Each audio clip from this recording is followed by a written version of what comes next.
A former national chairman of the Independent National Electoral Commission, Professor Atahiru Jega, has warned that aspirants and political parties would continue to violate the laws by engaging in premature election campaigns if stiffer measures are not taken to sanction them.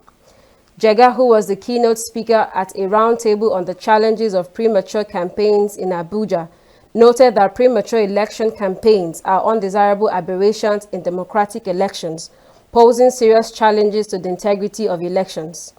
Jega noted that the more these laws are vaguely defined and poorly sanctioned, the more they will likely be violations by political parties and candidates, saying that premature campaigns create an uneven playing field, disrespect and violate the law, and confer unfair advantages to parties and candidates who jump the gun.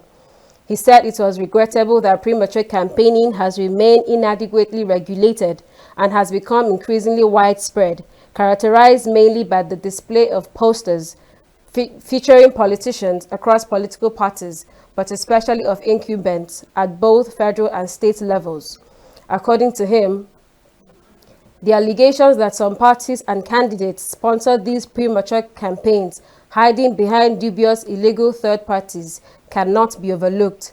Jega noted that there are so many ways politicians exploit legal loopholes to engage in premature campaigns, such as consultative meetings, project commissioning, ceremonial events, and distribution of so-called palliatives. The Independent National Electoral Commission, INEC, has officially recognized the David Mark-led leadership of the African Democratic Congress, ADC. The development followed a period of internal restructuring within the party, which culminated in the emergence of new national officers aimed at repositioning the ADC ahead of future electoral contests. Along Mark, other principal officers now officially acknowledged by INEC include Rauf Aregbesola as National Secretary, Dr. Ibrahim Mani as National Treasurer, Akibu Dalhatu as National Financial Secretary, and Professor Osihemeng Aiberodion Osombu as National Legal Advisor. With this formal endorsement, the ADC leadership is expected to commence a nationwide reconciliation and mobilization effort as the party seeks to strengthen its presence across the country ahead of the 2027 general elections. The push for voter registrations ahead of Nigeria's 2027 general elections is gathering momentum in Enugu State. Stakeholders are leaving no stone unturned in driving awareness and mobilizing citizens to acquire the permanent voter cards, which is a vital instrument for participation in elections. Correspondent Chinemere Mike Bunam has been assessing the progress of the ongoing continuous voter registration exercise in Enugu State. Enugu, the undisputed political capital of the former Eastern region and the heartbeat of Nigeria's southeast, has recorded a relatively slow start in the ongoing continuous voters registration exercise. The low turnout in the first week has prompted a swift response from stakeholders. In Enugu South local government area, officials have ramped up community outreach, urging residents to register and secure their PVCs before the window closes. The registration is moving on very well, very well. In our INEC center at Ofieltu, Amechi, Okunano. And we've continued to be sensitizing people to go and register and get their permanent voters card when it will be out. Those who want to renew, those who want to do transfer, those that want to register the first time, those that their own has defaced, they can go for a renewal. Community sensitization efforts have extended to churches, markets, as well as other formal and informal gatherings. The Deputy Chairman of Enugu South Council outlined the focus of the sensitization campaigns in the area, including faith-based groups, youth organizations, and women-led associations. Please come out in your numbers to come and get your PVC, so that what happened last time will not happen to us. We need your PVC. Come out in your number. We know you are there. And I'm encouraging you that anywhere you are, even if you don't have a transport fare to go and do it or have anything, just get to me so that we know your location and we'll bring it close to your location to enable you to register. Please come out. The resident electoral commissioner for Enugu State, Dr. Chukwuemeka Chukwu, has also echoed the urgency of the exercise. He described voters' registration not only as a civic duty but as a fundamental pillar for democratic development, including the long-standing call for state creation within the Southeast. Go to your local villages. Let them know that CVR have started. Then all the 17 electoral officers, even I went extra mile to inform people of Enugu State, the indigene, go to your communities, meet a tank crier, PGs, that we have started this 2025 CVR exercise. We develop jingles, we do tank crier, but the problem we are having is either nonchalant attitude of people not taking national issues very serious. With the momentum building up and public enlightenment intensifying, Enugu is rising to the call. The journey of 2027 has begun, not at the ballot box, but at the registration point. In Enugu, Chinemere Mikebulam reporting for Signature TV News. The People's Democratic Party has also launched a voter registration sensitization program in Oji River local government area of Enugu State to educate residents on the importance of voter registration and encourage participation in upcoming elections. According to Ugonne Owalo, this initiative is a critical step towards strengthening democracy and combating voter apathy. To address the low voter turnout observed during the 2023 general elections, the People's Democratic Party in Enugu State conducted a voter education program in Oji River local government area, emphasizing the need for eligible voters to participate in the ongoing voter registration exercise. The Enugu State Chairman of the People's Democratic Party, Dr. Martin Chukwuemeka, highlighted the need for widespread participation, particularly in the Southeast, to ensure the dividends of democracy and drive meaningful change. The governor is so much interested in this voter registration.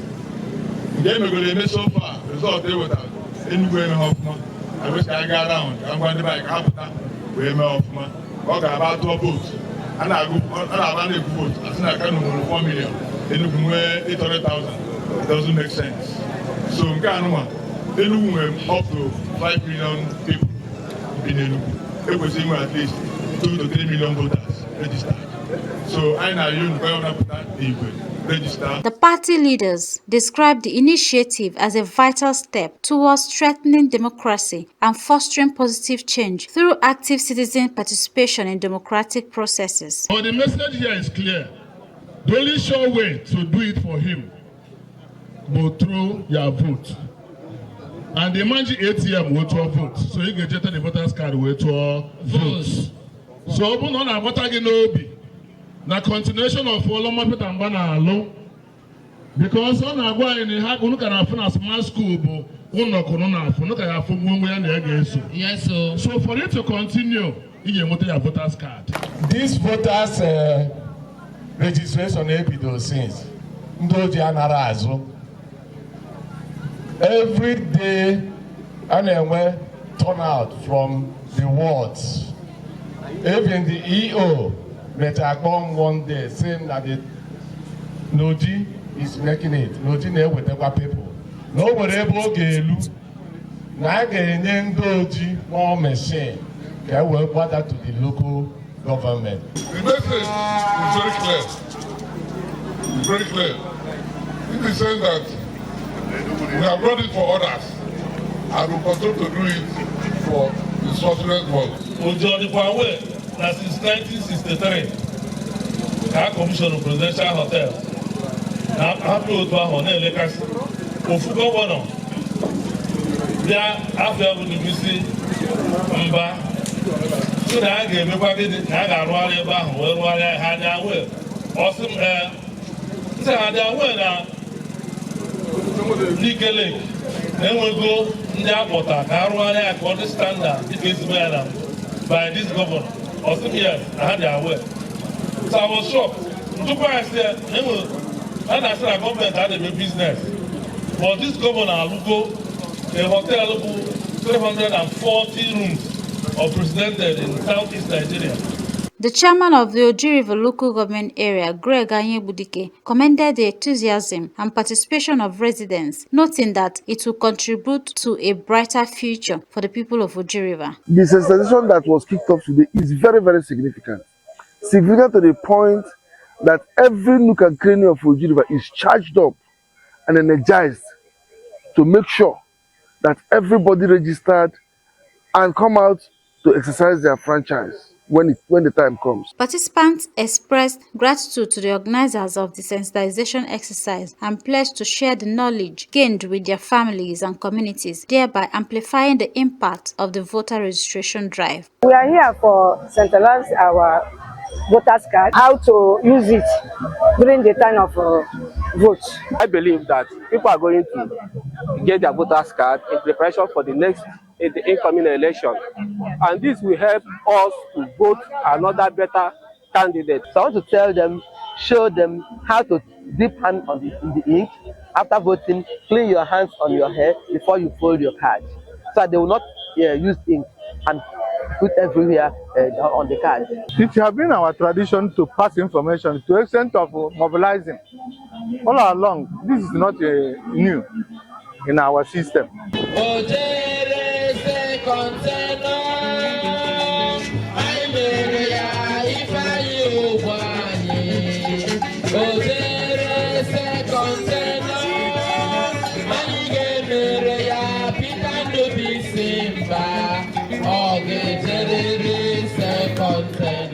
The continuous voter registration, which began online on August 8th, is expected to run till August 30th, 2026. Ugonne Owalo, reporting for Signature TV. The People's Democratic Party has described as unconstitutional the attempt by the Senate to stop Kogi Senator Natasha Akpotudwanga from resuming at the Red Chamber after serving a 6-month suspension. The National Publicity Secretary of the party, Debo Ologwagba, in a statement, warned that using the National Assembly establishment against an elected senator was a gross violation of the 1999 Constitution. He said it was highly provocative for the Senate to cling to its standing rules, describing it as a clear and present danger to democracy and the overall stability of the country. Ologwagba said the development is part of wider efforts by the APC-led government to suffocate the opposition, which he said confirms the creeping totalitarianism in the country. He advised the Senate President, Godswill Akpabio, to come clean on the various allegations, insisting that Senator Akpotudwanga's suspension had already been served. The PDP urged the international community, democracy institutions, and rights advocacy groups to condemn what it called a renewed attack on the Kogi Central lawmaker. The Senate had already stopped Natasha Akpotudwanga's plan to resume legislative duties, stating that her 6-month suspension remains in force pending the outcome of a Court of Appeal case instituted against the Senate by Akpotudwanga. A letter by the acting clerk to the National Assembly, Dr. Yahaya Danzaria, acknowledged Akpotudwanga's notification of her intended return on September 8th, the date she claimed marked the end of her suspension, but said the matter is still prejudiced. In the same vein, the Socio-Economic Rights and Accountability Project, SERAP, has urged the Nigerian Senate to immediately reinstate Senator Natasha Akpotudwanga and allow her to resume legislative duties. In a statement, SERAP said the Kogi Central lawmaker suspension, which started in March, has ended and should not be extended under any pretext, stressing that there is no law in Nigeria that prevents the resumption of her legislative duties pending the hearing of the case in court. It warned that such an action undermined the rule of law, stressing that the Senate, who had formally notified the clerk of the National Assembly of her intention to resume on September 8th, must be allowed back to the chamber. The rights group also demanded the immediate payment of all her outstanding salaries and allowances for the duration of her suspension. As the 2027 general election in Nigeria becomes a major national concern, a civil society organization is drawing attention to what could compromise effective and trustworthy policing at the election. Correspondent Chimeze Nzedima reports. At a dialogue organized by the Rule of Law and Empowerment Initiative in Abuja on Wednesday, the Executive Director of Partners West Africa Nigeria, Kemi Okenyodo, said the delay in gazetting revised police regulations undermines the letter and spirit of the Police Act 2020. She said the regulations are not a routine administrative exercise, but a legal and governance obligation that gives the Police Act its legitimacy. It's not just an administrative step. It's legal and it's a governance obligation. And if it's done, it has the force of law. It creates legitimacy and accessibility. A lot of the work that most of us have done as civil society organizations and at best have been taken on board by the police are at best good practices without the gazetting. Because it takes just maybe a leadership that is not inclined to roll back on these gains. The revised regulations, developed through a clause-by-clause review, remove all discriminatory provisions, embedded gender equality, and incorporate practices such as police duty solicitors, case management systems, and anti-torture safeguards. Okenyedo described the regulations as the Bible of the police, forming the basis for force orders and standard operating procedures. The regulations is the Bible of the police. When the police tell you this, it's either it's according to a regulations supported by force order, because a section of the regulations can be picked and a force order is developed. So the force order now becomes like the SOP of a section that goes into details. Do we now understand why we need this regulations gazetted? And we might also understand why the police is dragging its feet. Because it means that things would be done differently. Do they understand the Police Act? They understand it perfectly. With elections on the horizon, civil society leaders at the Abuja Dialogue warned that leaving the police force governed by outdated rules risks deepening mistrust. We're going into an election year. And for those of us that have worked on election security management, you will understand the slogan, "He who controls the police controls elections." And for as long as we are where we are, it behoves we should understand nature abhors vacuum. It pays for some people to go with the 1963 Act and we go into the 2027 elections in limbo, as it is like this. The Ministry of Police Affairs has promised periodic reviews once the revised regulations are gazetted. But for civil society, the current delay is more than a bureaucratic bottleneck. It is a threat to Nigeria's security. It also undermines the credibility of the police reforms. In Abuja, I am Chimize Zadima for Signature TV. To reposition the Nigeria Police Force, civil society organizations in a dialogue in Abuja say reform in the force has suffered stalled implementation and unrealized promises. They are now pushing for the gazetting of a revised police regulation as the answer to an uncountable police force. Correspondent Chimeze Zedima was at the dialogue and now reports. At the Civil Society Dialogue in Abuja, participants expressed concern that the Nigeria police still operated under very outdated regulations enacted in 1968. The regulations have no provision for human rights, gender equality, or the philosophy of community policing. It's not just an administrative step. It's legal and it's a governance obligation. And if it's done, it has the force of law.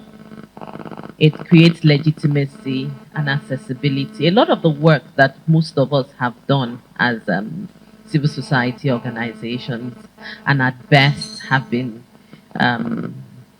taken on board by the police are at best good practices without the gazetting. Because it takes just maybe a leadership that is not inclined to roll back on these gains.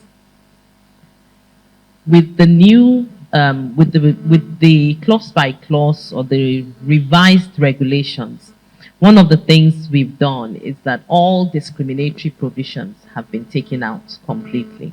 From discriminatory rules against female officers to silence on community policing, experts at the dialogue provided evidence that the outdated regulations clash with the very spirit of the 2020 Police Act. Can we operate a regulation that is way back with the present Act? So, over time, we've worked around this regulation to see what exactly can we do. The Act talked about community policing. The old regulation has nothing about community policing. If you look at the law of 1948, was coercive in nature. Issues surrounding human rights were not embedded in that Act. But the current 2020 Act speaks about human rights. And the regulation we are operating on has nothing in common with what human rights are. Community policing, which is about intelligence gathering, is well within the structure of the current Police Act. The regulation doesn't have that. So we sat down and said there is need for us to review the entirety of the police regulation. And P1 has done a lot around this regulation. The delay in gazetting a new police regulation, they say, is not from lack of review. Stakeholders, including the Police Service Commission, the Ministry of Police Affairs, civil society, and even the police themselves, have all contributed to a revised draft. Yet progress remains stalled, with fingers pointing at the police management cadre, which inexplicably is withholding a feedback. Without clear, modern gazetted regulations, officers operate in a vacuum. They rely on vague, archaic rules prone to arbitrary interpretation. This makes policing unpredictable and often abusive. It's urgent that we, as civil society, agree on what ways that we can push the police to respond. I mean, of course, it's good to hear that the Nigerian Bar Association has also taken up this matter. Let's hope that when the matter kicks off in court, it will also add to the pressure that we would do. But I think we need to begin to do something as civil society. Civil society leaders insist that gazetting the revised police regulation is not just a bureaucratic exercise, but a matter of public trust. From ending gender bias in the force to embedding human rights and accountability, the regulations could bridge the widening trust gap between police and citizens. Engaging, speaking with every stakeholders. And the reason why we are here this morning is how do we ensure that this regulation is gazetted within this period?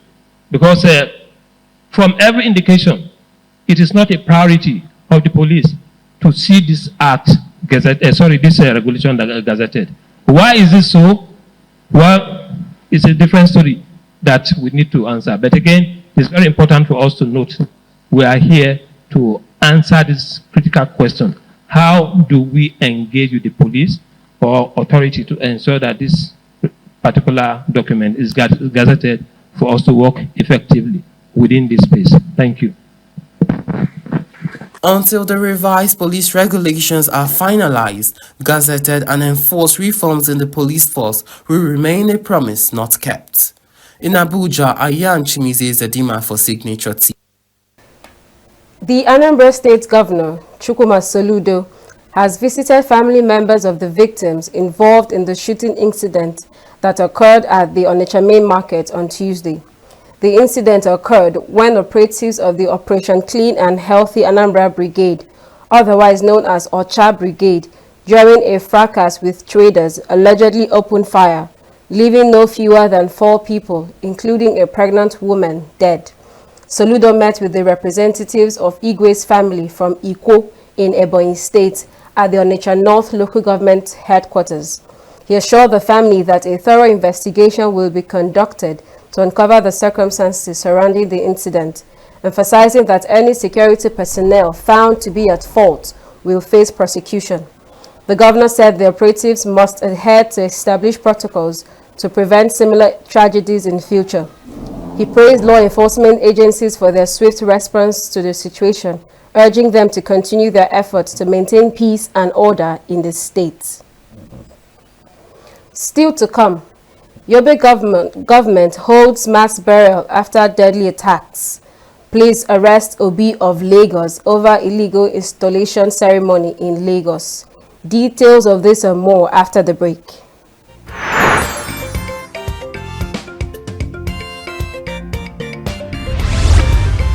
Signature TV, news in your pocket. The Yobe state government has conducted a mass burial for at least 84 people killed in the brutal attack on Mafai community in Tamuwa local government area. The state police public relations officer Dungus Abdul Karim, who confirmed the incident, said about 150 suspected Boko Haram fighters stormed the village on more than 50 motorcycles, heavily armed with rifles and rocket-propelled grenades. The assault, he said, caused massive damage, burning shops and homes, and driving nearly all the villagers to flee to Babangida. He added that residents have, however, returned to Mafa and that no further incident had been reported. The Lagos State government has activated its Public Health Emergency Operations Center as part of precautionary measures against a potential outbreak of the Ebola virus disease. The move follows an emergency meeting convened after the Democratic Republic of Congo, DRC, confirmed 28 suspected cases and 15 deaths, including 4 health workers, in its latest Ebola resurgence. Speaking after the meeting, the Permanent Secretary, Ministry of Health, Dr. Olusegun Oboye, represented by the Director of Epidemiology, Biosecurity and Global Health, Dr. Ismail Abdus-Salam, said the step was a proactive measure as Lagos is a high area, being the busiest entry point with multiple international gateways. According to him, the state already has functional structures in place, including an isolation center with 14 to 18 bed spaces, equipped laboratories, and an enhanced surveillance system, while training for frontline responders across all response pillars would begin immediately. He also disclosed that Ebola advisories and fact sheets had been validated and will be circulated to public and private health facilities to keep doctors, nurses, and laboratory scientists alert. Health experts at the session assessed Lagos preparedness using a comprehensive checklist that covered infection prevention and control, surveillance, contact tracing, laboratory capacity, case management, evacuation procedures, logistics, risk management, and budget planning. A diphtheria outbreak in Agea and Bida local government areas of Niger State has allegedly claimed the lives of 10 children admitted at the Federal Medical Center, FMC Bida. Reports of the disease outbreak emerged after over 2 weeks. Aside from the 10 lives lost, the figure may be higher due to ongoing fatalities in affected communities. Worried by the development, residents of the affected LGAs are sounding the alarm, urging the state government to take immediate action to curb the spread of the disease and provide necessary medical support. They claim that FMC Bida allegedly lacks the required medicines and treatment facilities to handle the outbreak, leading to a dire situation in which children are dying. The Permanent Secretary, Ministry of Tertiary Health Care, Dr. Mohamed Ghana, confirmed the outbreak and assured that everything possible is being done to control its spread. He attributed the high death toll to some parents refusing to bring their children for vaccination, but expressed gratitude to partners for providing medications. The Minister of Health for Agriculture, Senator Aliyu Sabi, has underscored the importance of a functioning legislature as the foundation of any true democracy. Speaking at a one-day capacity building workshop for Senate correspondents in Abuja on Friday, Sabi described the legislative arm as a representation of the will of the people. He expressed concern over the persistent misrepresentation of the legislature in media reportage, urging journalists to highlight its critical role accurately. The legislature, there is no democracy. Remove the legislature, you get other forms of government, but definitely not democracy.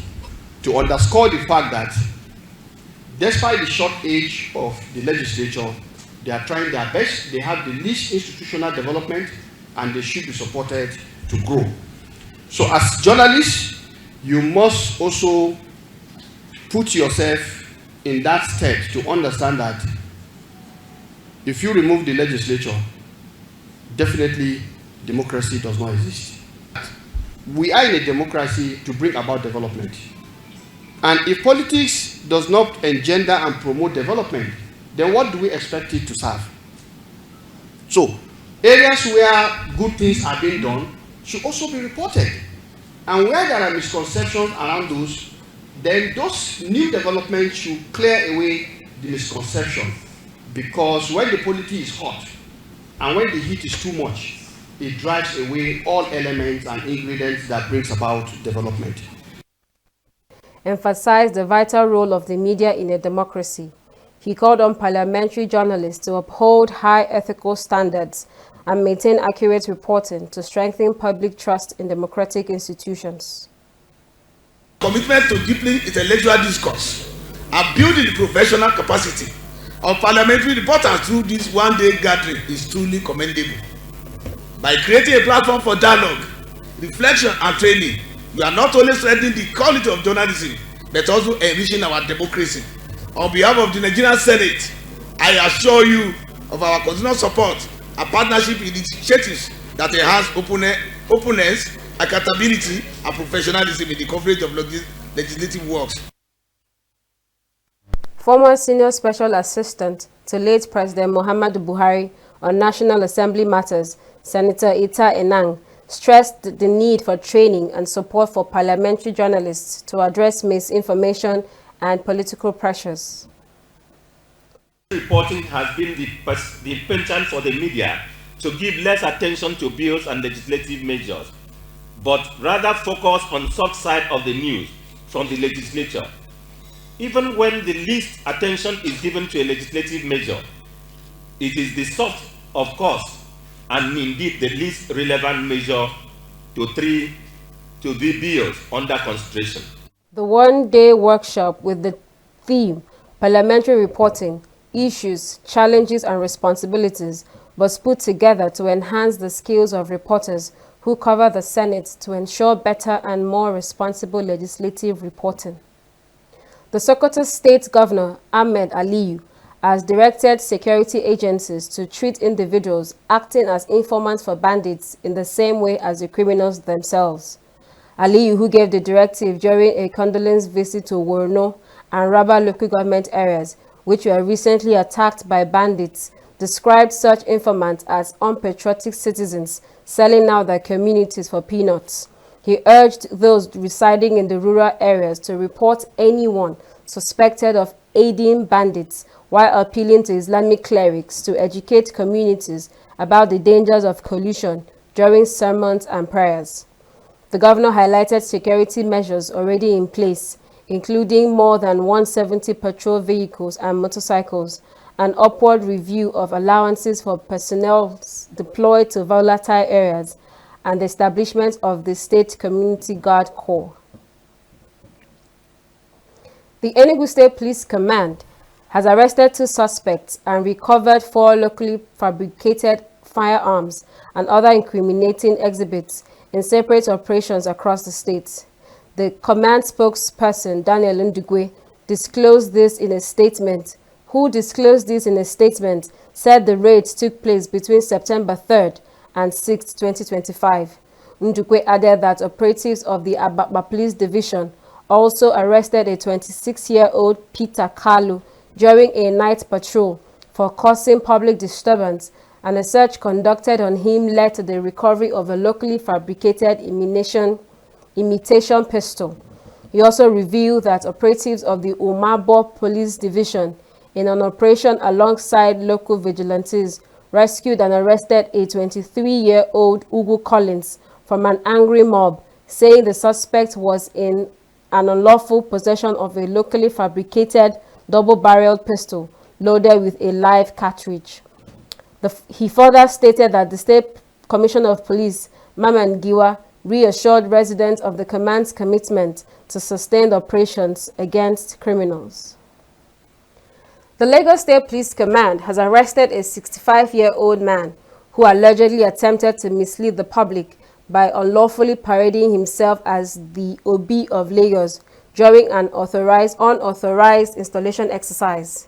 The Deputy Police Public Relations Officer, Baba Sheyi Olusheyi, who disclosed this in a statement, said the suspect was arrested with 3 alleged accomplices. According to the police, intelligence reports revealed that the group had concluded plans to unveil a prototype of a purported 1.5 billion naira Palace of Obi of Lagos State on Saturday at Apple Hall, Amohu Odofin. He explained that the command deployed a heavy security presence, including conventional officers, the Echo Strike Force, and other tactical units to ensure the planned event was completely disrupted and public order maintained. Olusheyi said the suspects are currently in detention while investigations continue into their activities. He assured that the outcome of the probe would be made public and that those found culpable would face prosecution. Nigerian men traveling alone will no longer be able to obtain tourist or transit visas to Qatar following new rules introduced by the country's Ministry of Interior. The decision, which authorities say is meant to curb overstays, has sparked concerns that it could affect business and family connections, as well as wider relations between both nations.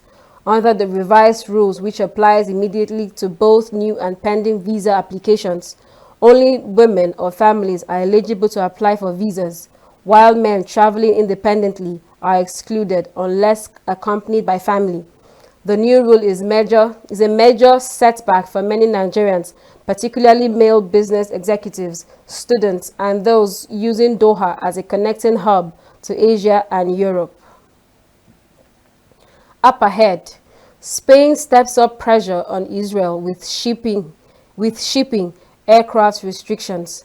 Thousands rally in Tunisia for summoned flotilla ahead of departure for Gaza. Stay with us. We are local. The international community is observing Why the main market is in chaos. People are... We are national. Those in support of this motion as amended say aye. Aye.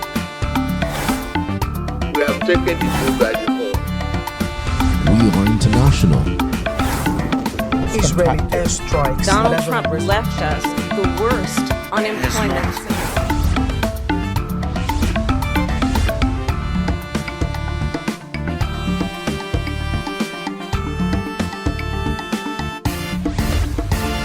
Signature TV, news in your pocket. Israeli Prime Minister Benjamin Netanyahu on Wednesday warned Qatar to either expel Hamas officials, which he described as terrorists, or bring them to justice, because if you don't, they will. We also have a September 11th. We remember October 7th. On that day, Islamist terrorists committed the worst savagery against the Jewish people since the Holocaust. What did America do in the wake of September 11th? It promised to hunt down the terrorists who committed this heinous crime wherever they may be. And it also passed a resolution in the Security Council of the UN 2 weeks later that said governments cannot give harbor to terrorists. Well, yesterday we acted along those lines. We went after the terrorist masterminds who committed the October 7th massacre. And we did so in Qatar, which gives safe haven. It harbors terrorists. It finances Hamas. It gives its terrorist chieftains sumptuous villas. It gives them everything. And I say to Qatar and all nations who harbor terrorists, you either expel them or you bring them to justice. Because if you don't, we will. Netanyahu accused Qatar of providing safe haven and financing to Hamas, drawing a sharp rebuke from Doha, who hit back in a strongly worded statement early on Thursday, describing his remarks about the Gulf country's hosting of a Hamas office as reckless. In a statement, Qatar's foreign ministry condemned what it described as Netanyahu's explicit threat of future violations of state sovereignty. The heated exchange came more than a day after Israel attempted to kill Hamas political leaders in an airstrike on Qatar on Tuesday, escalating its military campaign in the Middle East and prompting a flurry of international condemnations. Qatar, along with Egypt, has been mediating peace talks between Hamas and Israel. It warned that Israel's attack on Doha threatened to derail those negotiations. Spain will increase pressure on Israel by banning Israel-bound ships and aircrafts carrying weapons from docking at Spanish ports or entering Spanish airspace, Prime Minister Pedro Sanchez said. Spain will also increase aid to the Palestinian Authority and the United Nations Relief and Works Agency for Palestinian refugees in the Near East, and will impose an embargo on goods made in Israeli settlements in the occupied Palestinian territories, he said. Spain's government has decided to give one more step and to put in place with immediate effect 9 additional measures to stop the genocide in Gaza, to prosecute the responsible ones of genocide, and to support Palestinian population.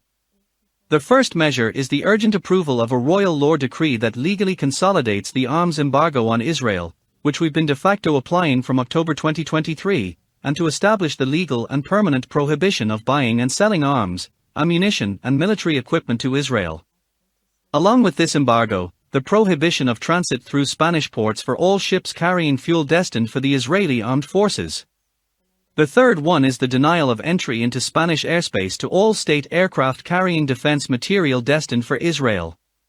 The prohibition of entry into Spanish territory to all persons directly involved in genocide, human rights violations and war crimes in the Gaza Strip. The fifth is the prohibition of imports of products from illegal settlements in Gaza and the West Bank with the aim of combating these occupations.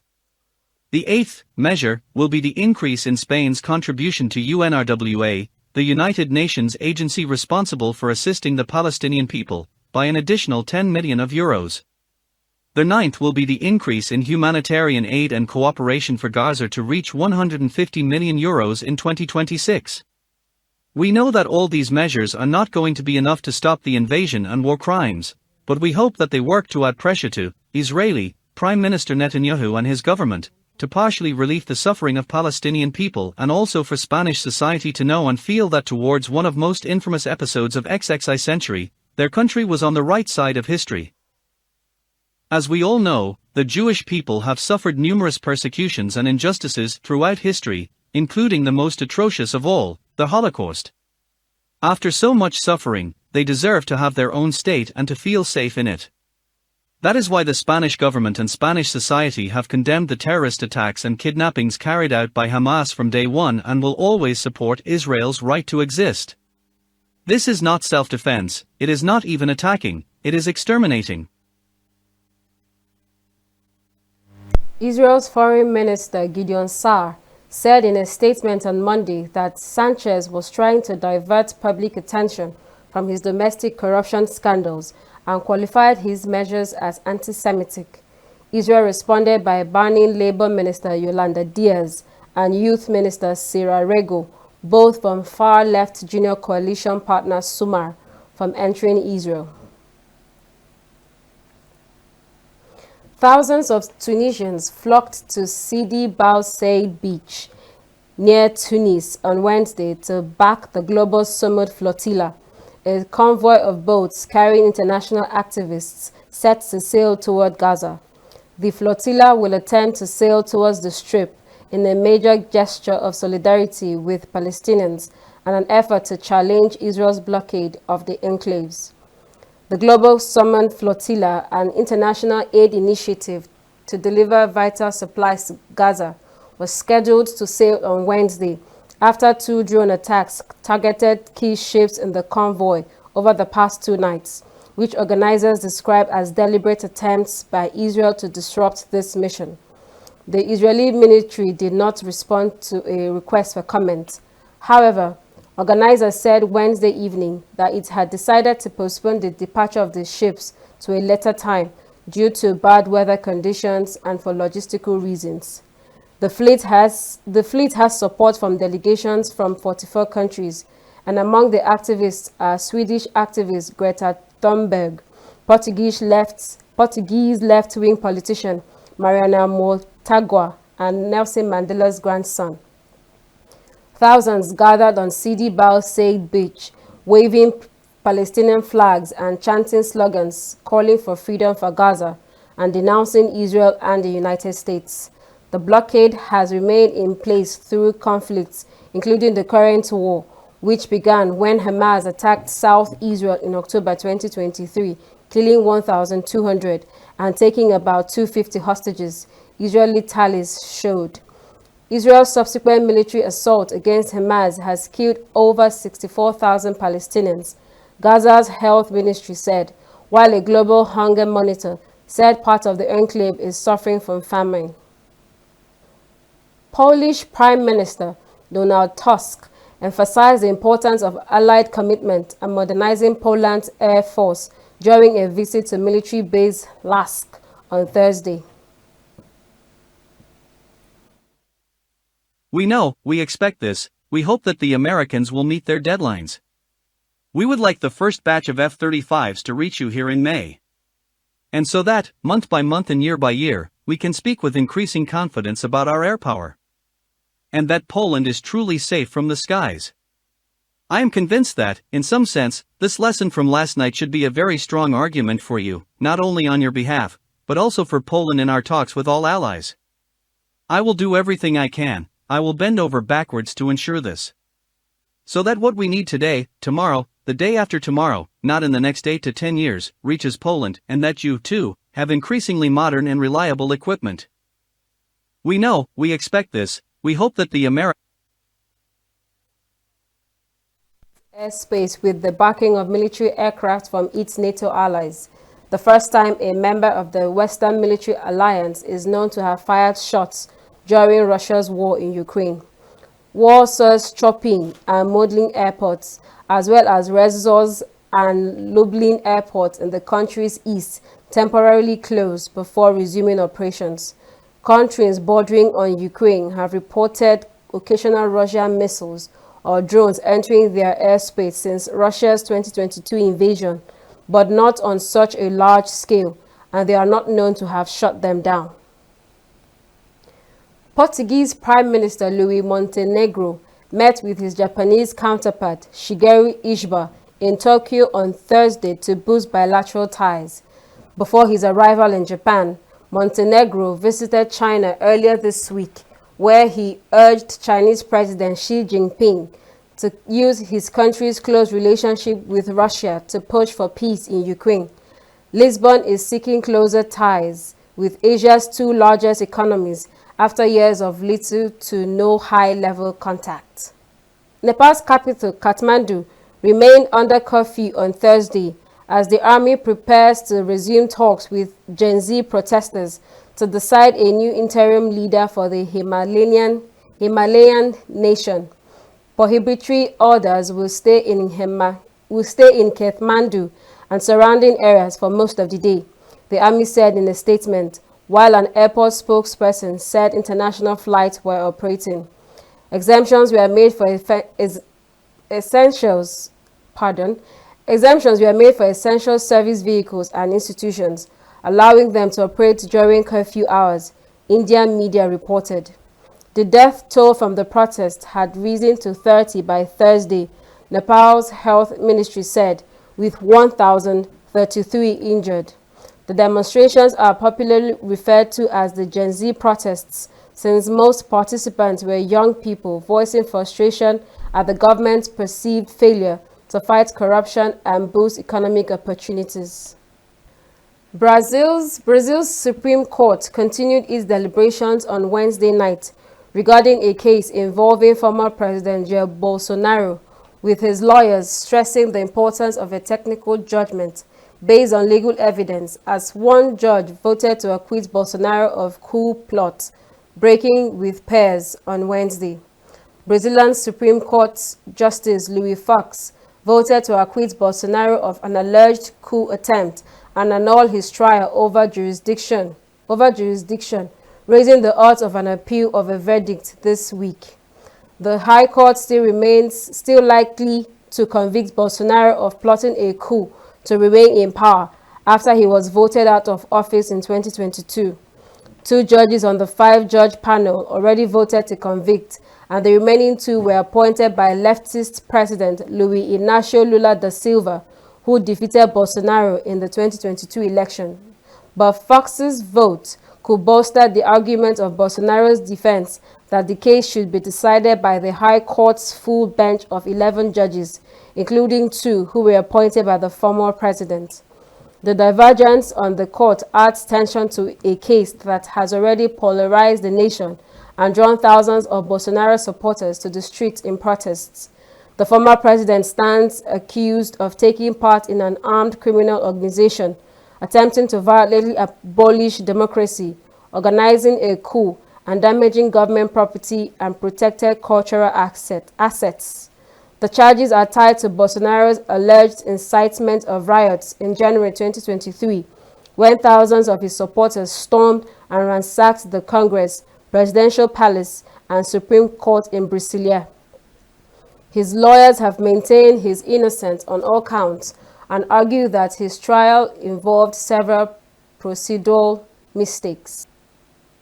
South Korean President Lee Jae-myung said on Thursday that a U.S. immigration raid resulting in the detention of hundreds of workers at the Hyundai Motor Business Project could have an impact on U.S. investment decisions made by Korean companies.